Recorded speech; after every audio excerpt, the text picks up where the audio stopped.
there is a form of intimacy that nourishes. It softens the body, calms the nervous system, and leaves the spirit glowing. But not all intimacy feels this way.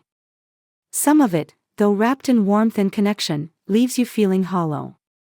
Not broken, not bruised, just quietly, inexplicably drained. This kind of intimacy is not about union, it is about extraction. It is a hidden form of energetic consumption, what some spiritual teachers have called energetic vampirism. We live in a world where very few people understand the energetic consequences of closeness. Touch is powerful.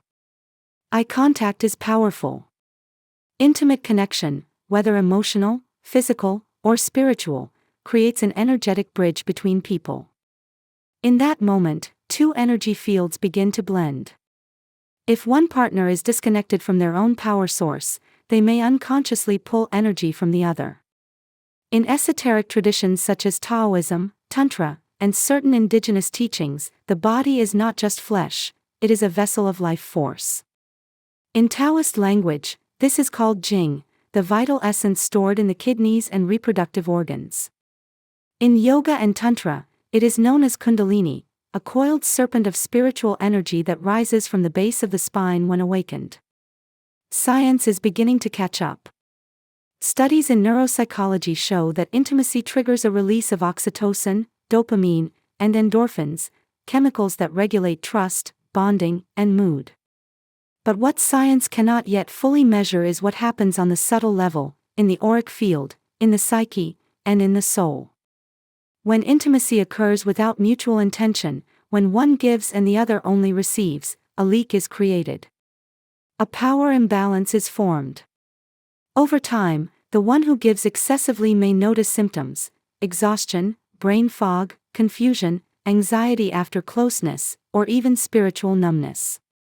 These are not merely emotional hangovers, they are signs of energetic depletion. This is especially common in relationships where boundaries are unclear, or where one partner seeks validation, healing, or relief through another's energy. And in many spiritual lineages, women have been viewed as natural energy sources, receptive, nurturing, open. But when that openness is unguarded, and when the other party is not conscious, it becomes a feeding ground for emotional and spiritual consumption.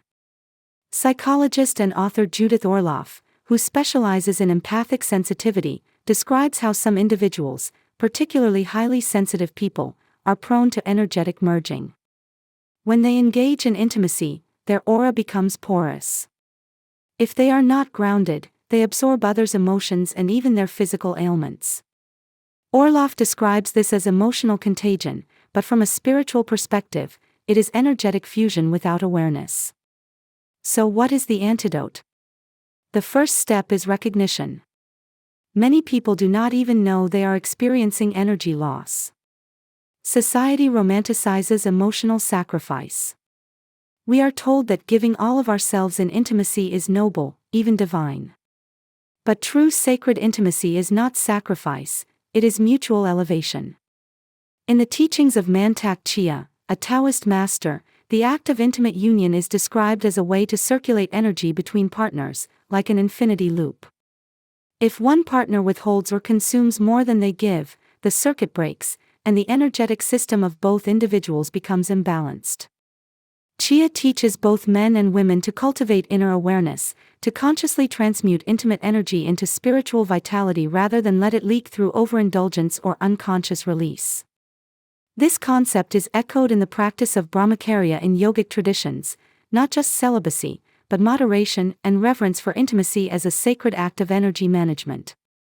The goal is not to abstain, but to transform.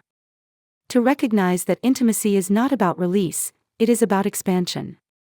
But how can we reclaim our energetic sovereignty when the world moves fast, when touch is casual, and when our craving for connection is so deep?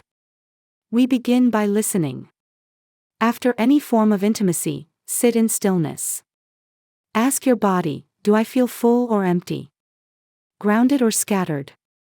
This simple act of tuning in can reveal more than hours of overthinking. Then, practice energetic hygiene, grounding meditations, cord-cutting visualizations, and breath work to return fully to your center. Another powerful practice comes from Tantra and shamanic traditions, retrieving your power. After a draining encounter, close your eyes, breathe deeply, and imagine golden threads of your energy returning to you from all places, people, and moments where it has been scattered. Speak aloud if it helps. I call back my energy now. I call back my power. I am whole again. This is not about punishment or blame. The person who drained you may have no awareness of what occurred. Most people are not predators, they are just unhealed. They are searching for connection in the only way they know how. But you are not obligated to be the source of their sustenance. Your life force is sacred. It is not a commodity to be traded for attention, or affection, or fleeting validation. When you choose to share your intimacy, you are offering access to something divine. And that offering should only be made in spaces where it is received with reverence. Intimacy, at its highest form, is not about merging, it is about co-elevation.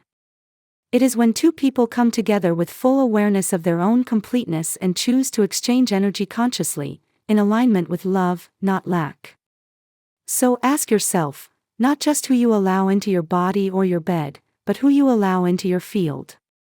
Do they see your soul, or only your light? Do they nourish your spirit, or only feed on your glow? You have the right to pause. To wait. To question. You have the right to require depth, presence, and reciprocity. You are not here to be consumed, you are here to co-create. And the next time someone touches you, energetically or physically, let that moment be a prayer.